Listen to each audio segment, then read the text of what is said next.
Bismillahirrahmanirrahim.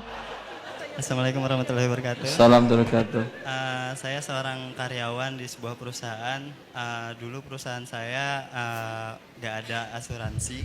Tidak ada asuransi. Ya, sekarang untuk pertambahan klaim garansi ditambahkanlah asuransi.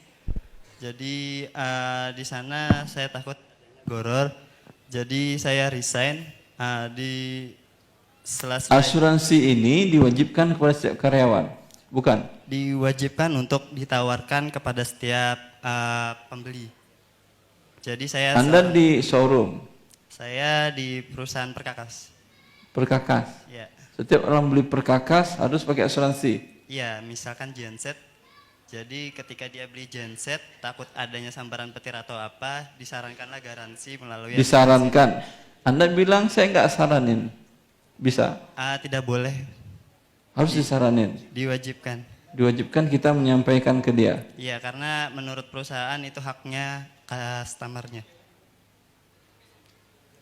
Dan hak Anda juga untuk tidak menyampaikan yang haram. Hak saya. Iya. Maka dari itu saya resign, Pak. Karena boleh. Ya, jadi dari sela-sela di sini saya mempelajari masalah riba. Di sini saya lebih takut lagi karena saya mempunyai KPR rumah. Kemudian saya berniat untuk menjualnya. Jadi saya perbaiki dan saya jual. Nah, pertanyaan saya untuk rumah tersebut, apakah uang yang saya dapat setelah penjualan itu haram? Halal. Halal. Ribanya sudah selesai atau belum? Ya. Riba KPR-nya sudah selesai atau belum? Rumahnya masih 12 tahun lagi, Ustadz. Jadi saya take over. Take over itu apa artinya? Saya jual sebagai nasabah yang meninggalkan kredit gitu. Jadi kepada orang yang mau ngambil. Anda jual kepada orang lain? Iya. Sehingga Anda selamat dari neraka, dia masuk neraka?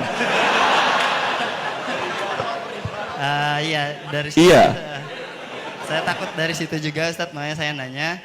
Terus yang kedua, apabila yang membeli adalah orang yang keras kepala, padahal niat saya keras kepala dia. Dia bilang masuk neraka, dia biar saya masuk neraka. Tapi biarkan dia masuk neraka, dia mau apa boleh buat.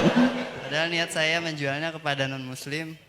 Jadi kalau misalkan orang yang membeli adalah orang muslim, kemudian saya niatkan untuk saya ceramahi, untuk saya ingatkan masalah riba. Iya, bagus. Pahala Anda. Misalkan terbeli gimana, Ustadz? Kalau misalkan terbeli oleh orang itu, kan sudah diceramahin, dia sudah nasihatin dia. Sebaiknya kalau dia muslim, Anda katakan beli ke saya di bawah tangan. Ya, kekurangannya berapa juta lagi? Kurangnya masih jauh, Ustadz. Masih berapa sekitar, juta jauh itu berapa juta jauh? Masih sekitar 60 jutaan. 60 juta. Akan Anda jual berapa kalau Anda jual cash? Saya jual cepat, jadi saya nggak mau banyak-banyak. Saya anggap Anda jual 100 kan ya? 20 juta aja. 20 juta aja. Dijual 20 juta? Selama ini Anda sudah bayar berapa? Saya sudah bayar sekitar 40-an juta. Bilang ke dia, ini saya jual ke kamu 100 juta. Harga umpamanya harga pasar 100 juta. Ya. Bayar cash 60 juta, saya ambil surat-suratnya, saya balik damakan ke kamu, sisanya nyicil ke saya. Boleh per bulan 500.000, gak masalah. Anda selamat dari riba, dia pun mendapatkan yang halal. Seandainya orangnya tetap melanjutkan akad riba tersebut, muslim dia? Dicicil tetap ke banknya, jadi dia nggak melunasi ke saya. Jadi saya juga tidak melunasi ke bank, sehingga jangan mau, kan tadi saya katakan Anda menjerumuskan orang ke neraka, tapi dia tetap badung gitu, nakal gitu ya. Anda jangan mau, walaupun senakalnya orang mau Anda tendang dia ke neraka. Yang kedua, kalau dia mau, Anda lebih nakal lagi. Anda bilang saya mau seperti itu, bayar dulu 60 cash, saya tutupi hutang saya di bank tadi. Kemudian saya jual, sisanya nyicil Anda per bulan 500.000 boleh, 200.000 boleh, terserah. Tidak ada keterlambatan. Jadi saya tidak boleh mengopernya kepada sesama muslim gitu. Betul. Jadi niat saya gini sebenarnya Ustaz. Jadi ketika saya resign dari pekerjaan, saya oper rumah itu, kemudian saya jadikan modal usaha karena saya memiliki istri dan 2 orang anak. Saya ketika mendapat Diri Anda, anak Anda dan istri Anda, siapa yang menjamin hidupnya? Allah Allah. Allah mengharamkan riba atau tidak? haram. Iya, udah. Berarti bukan di situ rezeki Anda. Cari lagi yang lain. Kan sering saya jelaskan, Abdurrahman bin Auf tanpa modal dia berusaha dalam waktu kurang 10 tahun, sumbangannya, bukan kekayaannya, sumbangannya untuk kaum muslimin sampai 40.000 dinar. 40.000 dinar itu sama dengan 170 kilogram emas. Paham? Tanpa modal dia berusaha bisa jadi kaya raya.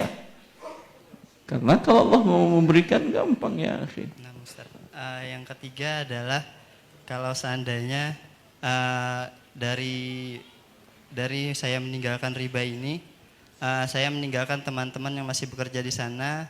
Ketika saya sudah dakwahi, sudah saya ceramahi, sudah saya ingatkan, teman-teman saya tetap berkekah di sana. Apakah saya sama dengan orang yang menendang mereka ke dalam neraka? Anda tidak nendang, mereka yang mau tetap di situ di dalam neraka mau apa boleh buat. Anda sudah tarik-tarik, dia enggak mau keluar, mau diapain? Nah, Ustaz. Barakallahu fikum.